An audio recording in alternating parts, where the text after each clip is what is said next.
సాతాను తన ప్రతినిధులను అంతటా ఉంచాడట. అబ్బా విన్నారా? అర్థమవుతుందా? వారు గమనిస్తూ దేవుని జనులపై, ప్రార్థించే వారిపై, విశ్వాసము కలిగిన వారిపై, దేవుని కదలికలపై గూఢచర్య చేస్తున్నారండి వాళ్ళు. అయ్యి బాబోయ్, నీకుందా? అది ఉన్నాయా? చదివానే చెప్పుకొని అయ్యా ఎవడన్నా పాస్టర్ గారు చెప్పేస్తారేమో నడివీధిలో నిలబడి లెక్చరర్లు ఎత్తున్నావు నీవా? నా భయం ఏంటే? నీకు పని ఏమి లేదిక.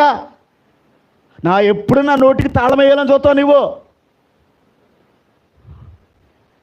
పోనీ ఏదో సువార్త చేస్తున్నావు నువ్వు సువార్త చేయట్లేదనే పాస్టర్ అని పేరు ఎత్తింది అక్కడ. అయినా బుద్ధి లేని